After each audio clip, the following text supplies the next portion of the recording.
So I'm sitting here putting all my makeup back, and I realized I haven't done a TTC update in a while. So let me do that. We are still in the process of trying to conceive. We were supposed to do an insemination in November. That did not happen. We were supposed to do an insemination in December. That did not happen. Can't even get this damn makeup box closed. The reason it didn't happen, in my opinion, I feel like Shady Grove Fertility's time management is not the best. It's not what my wife and I need or are looking for this time in our life. So we decided to switch and go back to our previous fertility center, which I am uber excited about, because I love them. I did not want to leave them. The only reason we left was because we was given wrong information from our doctor. We was told that Kaiser didn't cover them when they do cover them, so it was a little deal. The reason we decided to leave Shady Grove Fertility, I know people was going to be like, you left Shady Grove? Oh my gosh, Shady Grove is the biggest and blah, blah, blah, blah, blah. We left because we don't feel like they were right for us as a couple. And there's several reasons. Everybody knows when it comes to the whole fertility process, timing and time management is mandatory. It's a necessity. It's needed. As far as time, we don't feel like Shady Grove was on the same page we were on. And we say that because we just don't feel like they was on the same page we was on. We were supposed to do an IUI in November. That was canceled. We were supposed to do another one in December. That was canceled. In November, we called. You supposed to call the first day of your cycle. We called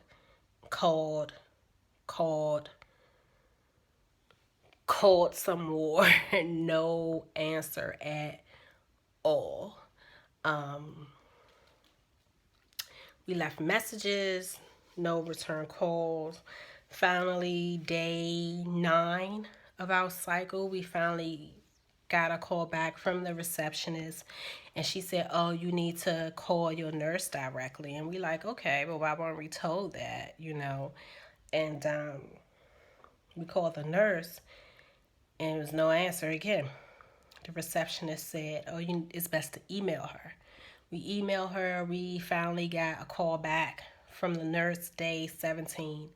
And she was like, oh, you guys were supposed to call day 1 of your cycle.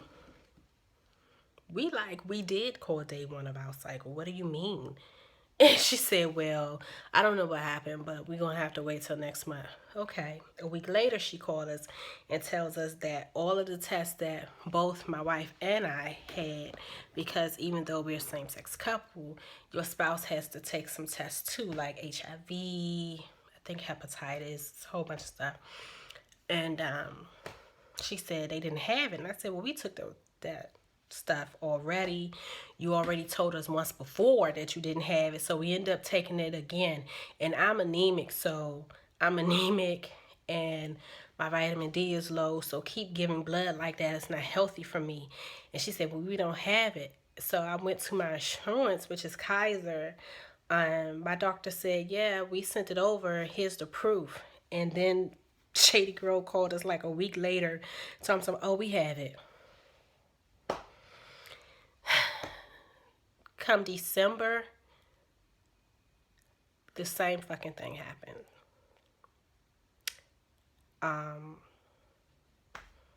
Yeah, it was so running around. And then in December, they say, oh, well, we have a requirement for same-sex couples that is using donor sperm. You have to go through counseling before we would do it. It's a one-time counseling. It's $250. Blah, blah, blah. You pay it out of pocket. Blah, blah, blah, blah, blah. Me and my wife is like, we're like, okay, that's no problem. We can do that. But why does only the same-sex couples have to go through the counseling? Why not all couples who is using donor sperm? Because it is straight couples that unfortunately have to use donor sperm. And she said, this is just a requirement to make sure you guys are on the right page. That didn't sit right with us. It's January. We still have not heard from our doctor at Shady Grove when we asked our nurse and the receptionist to have him call us back in late October and early November to go over my HSG results. Yeah.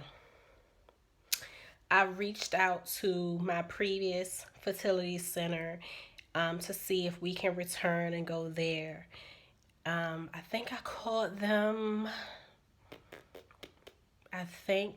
on the 27th of December. They had me come in January 2nd. My insurance sent them all of my test results, everything. They called me on Monday, told me to go get some blood work done that Shady Grove didn't have me do. I did it. They called me today to give me a new prescription for vitamin D, and we're moving forward. I mean, I've had more answers and more contact from my new, which is the old fertility center we used them early last year when we did our first IUI. I've gotten a response and answers from them within this week of us being back in contact with them than I've gotten from Shady Grove in the 3.5 months that we were working with them. That speaks volumes to me. Sometimes it's not all about the brand name. It's not all about the big name. And I feel like Shady Grove is just too big. They have too many patients almost that they no longer is able to really treat every patient like a patient. I didn't feel like a patient there. I felt like a number, you know. In Shady Grove, they never acknowledged my wife and I. It was never Mrs. and Mrs. Teller or is your wife coming or anything like that. It was one nurse said you and your spouse, and somebody else said you and her, which was offensive to me. At my previous fertility center, Merlin Fertility Center, they always acknowledged us as a married couple. They always treated us as a couple. They always treated us as us being in this fertility process together. Just because I'm the one carrying it, that will be carrying the baby, they still made my wife feel like she was a part of it, and I appreciate that. Shady Grove facility itself may be beautiful. Yeah, it looks like a spa. As soon as you get off the elevator, you're like, oh my God, it's so calming and relaxing and all of that. At the end of the day, a spa is not going to get me pregnant. I need a doctor that has time for not only me, but has time for all of his patients. So that's where we are now. I don't know if we will be doing the IUI in January. Well, we're not going to do it in January because my period just left. That's a little TMI, but this is a TTC video. Ain't no such thing as TMI. I don't know if we will be doing the IUI in February because my vitamin D levels is really low. It was at a 0 with Shady Grove. Um, they put me on some vitamin D supplements that was over the counter. Those didn't boost, well, from what my doctor at Merlin Fertility Center says, the over the counter is not enough to, increase my vitamin D enough. So he wrote me a prescription for that. So right now, my vitamin D level is at a 23. I need to get it to a 30. So I don't know, but we're gonna pray on it. I'm still taking my progesterone. I have to insert those daily, twice a day, to make sure I have enough progesterone in my body to hold a pregnancy. And I think for the first 2 or 3 months of the pregnancy, if I get pregnant, I'm still going to have to take the progesterone. I